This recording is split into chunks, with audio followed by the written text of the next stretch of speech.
The Missing Conversation, Special Political Series, Part 6.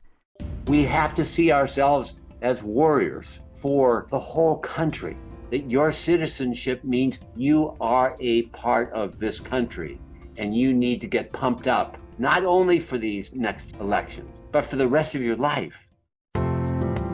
On this podcast, we will propose critical new strategies to address world issues including homelessness, immigration, amongst several others, and making a connection to how our individual psychology contributes and can help transform the dangers that we face. We will break from traditional thinking as we look at our challenges from a freer and more independent point of view. Your host, Robert Strock, has had 45 years of experience as a psychotherapist, author, and humanitarian, and has developed a unique approach to communication, contemplation, and inquiry, born from working on his own challenges. A very warm welcome back to The Missing Conversation, and we're going to continue and wrap up our series about the importance of voting and getting much more involved in saving our democracy. And I want to emphasize that this is about saving our democracy. That is not an overstatement. And whether you're a Democrat that is involved and is clear and thinks you know what you're going to do, this is asking you to reconsider and get more involved. Or if you're a Republican and you're not a MAGA Republican and you're debating, listen to the volume and the clarity and the severity of the issues that are being presented cohesively. And I would ask all of you to please hear that when there's a lot of passion being expressed, that please don't hear me as just a lunatic. Try to assume that this is a plea to you, because that's what it is. And we've seen so many violations that it's hard to know where to even bring it up in a introduction. You know, I look at the midterm election and I look at the prior elections and poll watchers being threatened, innocent people with their life. They have to move out of their house because they're so threatened that they're going to get killed. But that's where we're living. That could be you or your child. Trump inciting violence on a regular basis. The big lie being something that's changing all of our lives in our country forever. We're going to be in a world or in a country where violence has been condoned, and a party, by being passive, have allowed those voices to take over. Kids are being exposed to these threats and encouraged to be macho, to go back to the days of being cowboys, and worse yet, in the nuclear age. So we are right now infected with something where the truth doesn't matter. Doesn't matter that Republican judges saw that the elections were fair. It doesn't matter that there was an attempt to have a coup on the government that killed police officers. It doesn't matter that we may very well be losing our right to vote unless you get involved even more than you're thinking right now. So this podcast is my attempt, Dave's attempt, to put out something in the world to support you to do your attempt. It's not the only thing we're doing. Volunteering, supporting volunteer agencies. This is a time like no other where we have a purpose in life, which is to save our democracy. And please do not clone us as Democrats, because we are democracy advocates. And that's, as far as I'm concerned, yes, the Democratic Party is the only party right now that is stably fighting for the truth, for fair elections, for fair voting, and a lot of things to support democracy. But that doesn't mean that they are the same. It just means that it makes it a relatively easy choice to either be a Democrat or to be an independent right now. And if you want to stay true to the principles of being a Republican, fair enough, but then look at the truth, because certainly the Republican Party has dealt with the truth throughout the years. So before we get more deeply into it, I'd like to introduce Dave. my partner at the Global Bridge Foundation, and my dearest, dearest friend for over 50 years. Robert, thank you. And truly, I can't think of a more important series than this one right now in our times, and the kind of emotional responses and the things we've been talking about, and you will continue to talk about, the fear, the anger, the frustrations, the buying into things that are just lies. And never a time like this. I'm not young, and never a time like this in my lifetime. That's for sure. Never in mine either. So to briefly review some of our election episodes, which will be totally inadequate because there's 40 different aspects that we've covered, that have been all either lies, distortions, conspiracy theories, policies, statements that were made that were so dramatic that if you took any one or two out of the 40, it would have been a conflict in any era of our lifetime. We started by illuminating the slowly eroding march our country is taking away from democracy, taking away the right to vote, threatening that, very deeply threatening that. Even when we do vote, declaring it as false ahead of time. It is hard to conceive when you see so many players say they're going to declare the election fraudulent before it's even happened, and not to be ashamed of themselves. Of course, unless they win. Sorry, I forgot that one. And we look at the incredible danger, which to me is the biggest danger of all, of not setting the stage to do everything we can to get these elections and have the House and the Senate be ruled by Democrats and independents or Republicans that are not election deniers. That what if Trump really won and he really did support Russia against Ukraine? What is the likelihood that our world is going to survive? And as I mentioned last time, and as Dave mentioned the time before, if every country believed their satellites or their original land was able to be reoccupied, we'd have a world that was permanently in war until it killed itself. And so reviewing these very broad situations and seeing that the MAGA Republicans are saying America first, but it's really me first. It's my power first. It really is fuck you people. Fuck you people whether you think you have a right to vote. Fuck you people whether you voted and you voted a certain way. We're going to declare a lie. We're going to go after the military to support invalidating the election. We're going to go after the attorney general to invalidate the election. We're going to go after the courts to invalidate the election. We're going to recount. And all of it failed. And the vast majority of it was Republicans. How can that not be obvious? And as Democrats, hopefully that brings the fire in your belly to do more than you thought you were going to do besides vote. Hopefully that really, really brings out the spirit of going forward, joining organizations, supporting organizations in this last crucial period and push. And again, we really go out of our way to distinguish between the Republicans that are election deniers, hardcore election deniers, and have gone along with all the lies that have been clear lies, public lies, validated by Republicans. I want to keep saying that over and over again. This is not a Democrat presentation. This is a Democratic presentation of Republicans, because there are plenty that were witnesses that were the closest people to Trump. And these are the candidates.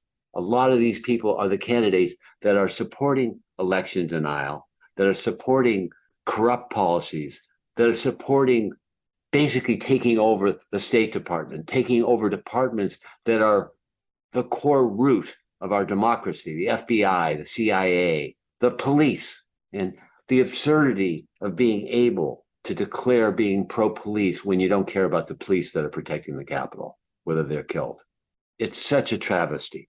So one of the things this leads us toward is something that has been the dominant part of my life, which is an understanding of a core psychology behind these political actions, inactions, and divisions and dangers that I'd like to again briefly elaborate on, so that in addition to just the facts of what you see, you can understand why this sort of thing happens.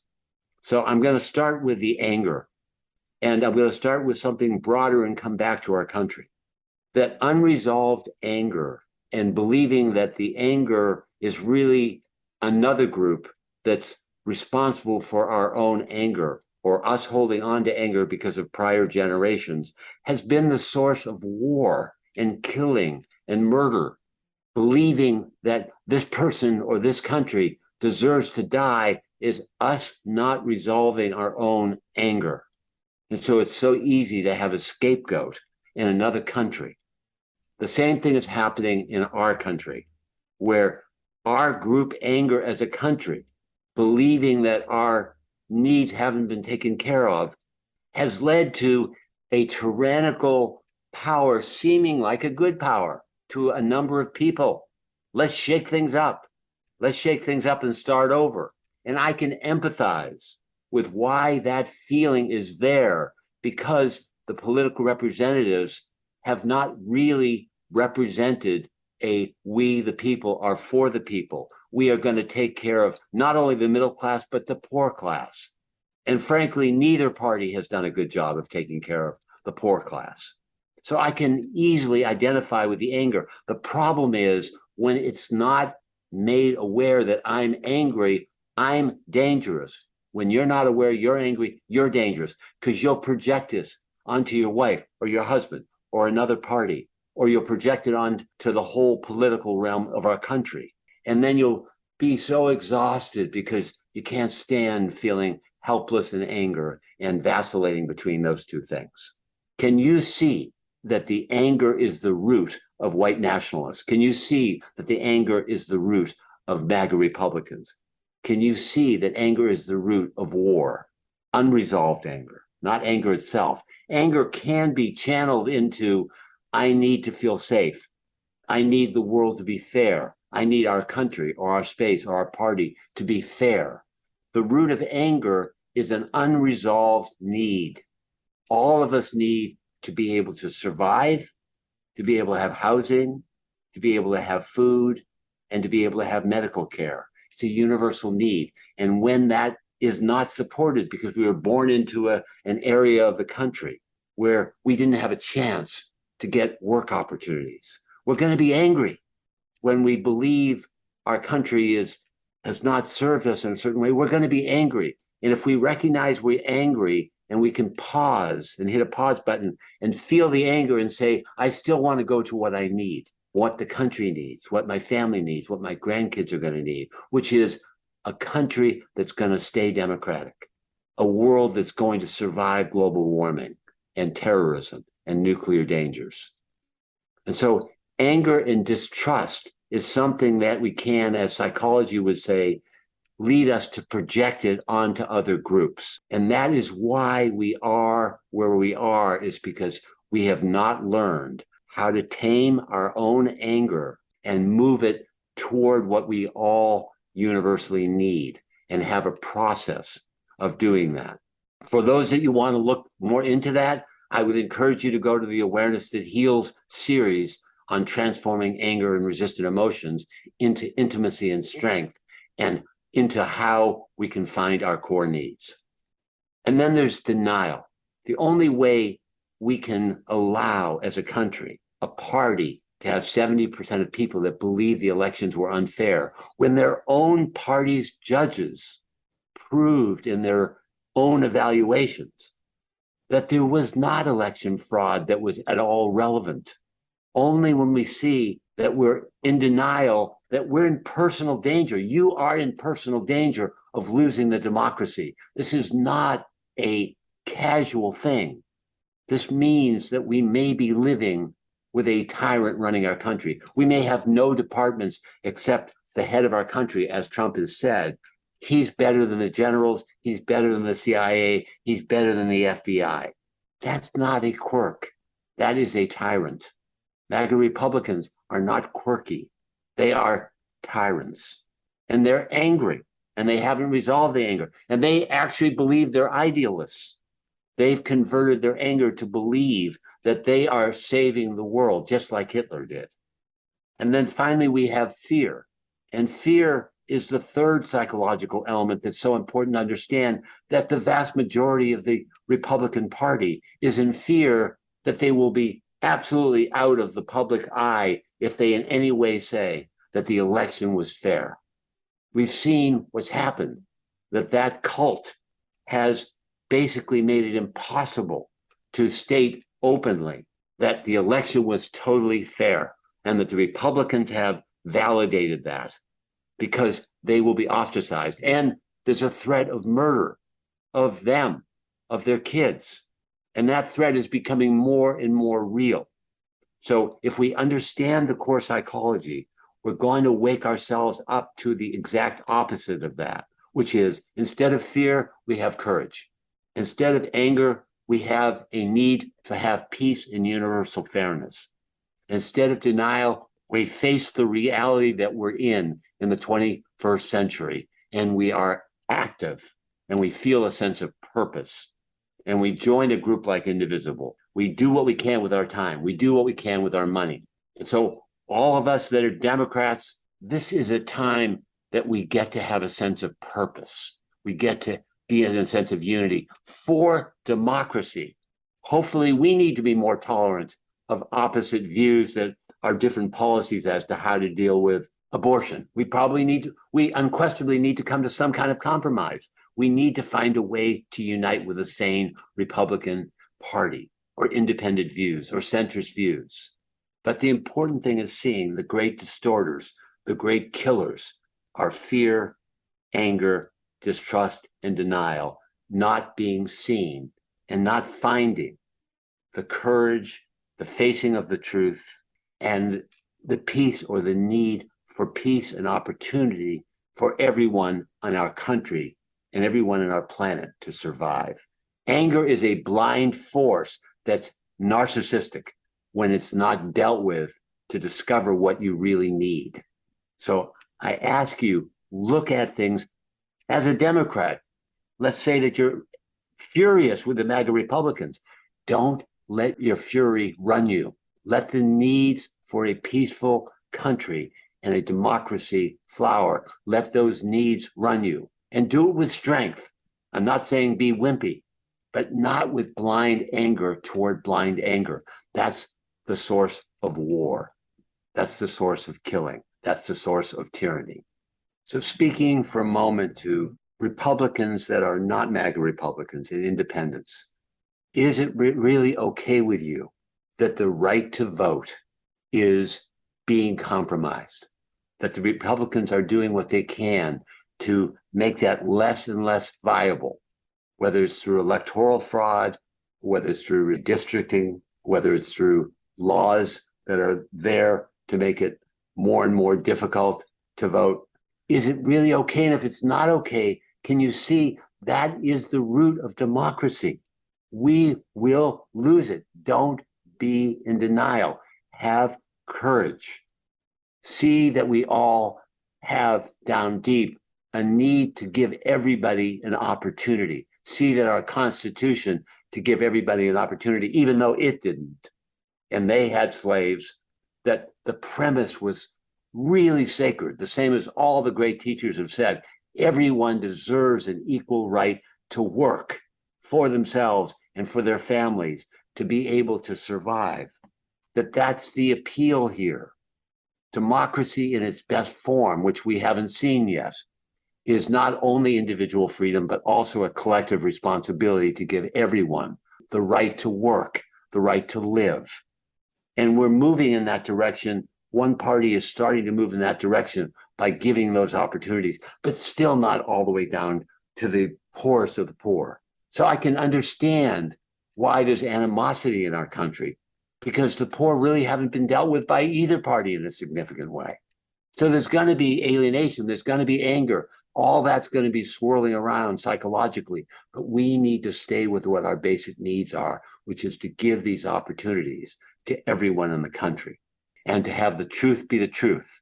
Have the Republican judges be honored because they had the courage to stay true to what was needed for us to have a democracy, for us to see that science is a foundation of a healthy society, to see that there's no debate about whether there's really a truth. There was a truth about the election. There is a truth about whether there was a fraudulent effort to take over the election through electoral fraudulent votes. There is a truth as to whether there was an insurrection. There is a truth as to whether the Trump forces forced a line of peaceful protesters and said that they were not peaceful protesters.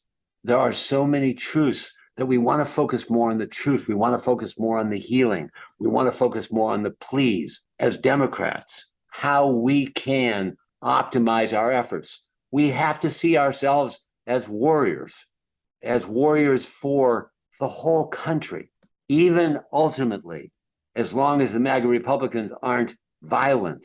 They deserve a right to work. They deserve a right to survive as long as they're not killing. And if they're killing, they need to be boundaried. And the Democrats need to develop some balls and set some laws. And with immigration, we need to set some boundaries and set some laws. There's reason to be upset because there's so many areas in our country that are not perfect, but the anger mustn't be out of control. And the denial of the truth mustn't be allowed. The truth must be revered. Equality must be revered. We need to stay focused on the core needs that our country has and the world has to survive. One of the things that we haven't really focused on is how much Donald Trump tried to break up NATO and how committed he is to be much harder on our allies and lose our allies or risk losing our allies and chumming up with the dictators. Now, we can look at that as like a little movie screen and act like it's just a fantasy, but no, he actually is pumped up with his beloved friend, Kim Jong-un, with his beloved friend, Putin, with him going to Saudi Arabia as his first action as a president. Do you really want to have a president or a Congress that's going to be voting in election deniers? Do you not see that if both parties move toward election denying, that we're dead as a democracy? Do you not see that in the Supreme Court, when the Congress says they won't elect a Supreme Court justice in the final year of a presidential election, and then they very next time they have an opportunity of a Republican, they sneak them in fast in the last month, and the utter hypocrisy. And I do blame the Democrats for not adding 2 more justices. I do. I feel like it's a complete injustice. It's a weakness, and the Democrats need to be stronger. So I'm pointing this out, that there's plenty of reasons to be angry. There's plenty of reasons to feel helpless. And we need to convert that into a passion for equality, a passion for justice, a passion for fairness. And if one party is going to do things that are absolutely morally bankrupt and are undemocratic and breaking all ethical rules, the other party has to consider, how do we equalize? The Democrats in that area have been wimps, and they need to wake up, and we need to be stronger, and we need to help the Democratic Party as citizens, and we need to help the Republican as citizens, and we need to help the independents as citizens to do the exact opposite of denial, which is face the truth. We also need to look at the sources of war throughout life and realize that we can't let our anger be out of control. We can't let lies that come out of the anger be the information that we're using as our source of information. We can't let fear, and I'm now speaking largely to Republicans, we can't let fear ruin your whole life purpose. So many of you have had a life purpose that mattered, that was sincere. You just take any one person and you see how many times they've changed their positions, whether it's Lindsey Graham or Mitch McConnell. It's insane. If you look at right after the insurrection, how many people were telling Trump he was crazy, and then within a month they were praising it, and then within another year or two they were believing the election was unfair even more than they did a year earlier. So you, whatever you are, need to take this in to recognize that your citizenship means you are a part of this country, and you need to get pumped up, not only for these next elections, but for the rest of your life. We are in a fight for our lives in our country and in our world. And we all have the capacity to see, you know what, I could have a sense of purpose if I recognize the needs to give everybody a fair chance, to go all the way down to the poor class, to recognize that part of the reason why both parties are hated is because both parties, the leaders, hang on to their own money. They aren't committed to the poor. They aren't setting examples of being committed to the poor. That alone is enough to create a distrust within a country, even a democratic country. So we need to break out of the denial and recognize the truth matters, our participation matters, your participation matters, that we mustn't let fear rule our loyalty and our life purpose. Another area that we haven't covered a lot is climate change. We need to focus on the fact that this party is also a climate change denier. And if they rule, the world is going to have a death sentence to hurricanes, to forest fires, to droughts, to floods. And this is your responsibility to wake up. It's joyous not to be in denial. It's hell to be in denial. It's hell to be caught up in unresolved anger. And I promise you, you have unresolved, unconscious anger. We all do. I do. I try daily to bring out my anger, my frustration, not only at our country, but our world and our whole history. But there's a way of taking in that anger and saying, what do I really need? What do we really need? What is really needed? And what's needed is this longing to be a warrior for peace, a warrior for voting, a warrior to educate, a warrior to join organizations that are really fighting for a world and a country that can be a democracy that cares about everyone.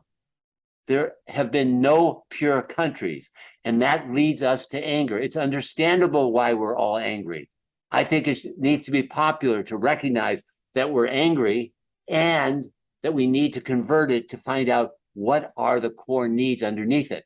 My view as a psychotherapist all these years is that underneath the anger, underneath the denial, underneath the fear, is a deep longing to have a democracy that takes care of everyone in our country and beyond. And that's the root. And because humanity has not psychologically grown up enough, we're caught in this web where close to half of us, not only in our country, but in the world, are caught in unresolved anger, unresolved denial, and unresolved fear. And if we take that on, either psychologically, or if you're somebody that would rather do it through actions, do it through actions. If you'd rather do it through communicating with your friends, do it through that. But we cannot afford to be passive in a world that's on the verge of killing itself. We are either going to murder ourselves unwittingly, or we're going to transform into a country that realizes we need to fight for all of us. And we need to do it by facing the truth, by having courage, and not letting fear rule our lives. We can see how fear rules our lives with avoiding doctor's appointments, avoiding health issues, avoiding conversations with people. It's the same with politics. It's the same with our country. It's the same with poverty. It's the same with global warming. It's the same with MAGA Republicans. We need to face the truth as the way we live our lives if we want to have any chance for our country to be a beacon of light. And I believe that all of you listening want our country to be a beacon of light, but it needs to reside in facing the truth, having courage, and being run by the best parts of ourselves that are honest, that are committed, and are not spoiled in our wealth if we have it, and that we care for more and more people, and we become a more awake democracy that includes more and more people within our country and ultimately in our world. So thank you very much for listening to this series, and I hope that you'll stay with us, because we're going to have something similar on the whole world. That's going to be another series that's going to come down the line. But most importantly, please get out to vote, get involved, and get a passion in your belly that has a sense of purpose, because democracy is a quality inside you. And if you don't energize that quality inside you, you are a deadbeat. And if you do energize that quality inside you, you are alive, you are a contributor, you are going to leave yourself proud when you die and leave this world. You're going to leave a legacy that gives your kids and your grandkids and your friends' kids and grandkids a chance to live in a world that is better than our wildest dreams from the source of the nightmare. And lastly, I would say that when we look at history, there are many times where right when things look the very worst, when things are most catastrophic, there are a group of people that come and find their best selves and a whole new level of awareness. I truly believe that's possible, but it's going to have to reside with all of the yous and all of the me's out there that are going to recognize that we haven't ever been pure yet as a wealthy society, and that we need to see that that wealth and that commitment and that time and that energy needs to go into a democracy that can maintain a democracy, a court that can maintain a sane court, a system of organizational agencies that are going to support democracy. But we can't do that if we stay passive. We can't do that if we don't resolve our anger, and we can't do that if we're run by fear. So I wish this for all of us, that we can see that this could be the relative enlightening moment right in the middle of the worst chaos that we've ever faced. And I know well that there are millions and millions of people who are heroically living right now in a way they've never done before, and that we aren't seeing it on the news. But you be one of those people. Even if it's in your locale, you live as a local hero by standing up for the principles of truth and equality for all in our country and beyond. If The Missing Conversation sounds like a podcast that would be inspiring to you and touches key elements of your heart, please click subscribe and begin listening to our show. If you love the podcast, the best way to help spread the word is to rate and review the show. This helps other listeners like you find this podcast. We're deeply grateful you're here and that we have found each other. Our wish is that this is just the beginning. We invite you to learn more about the Global Bridge Foundation, an organization collaborating to heal communities and the world at theglobalbridge.org.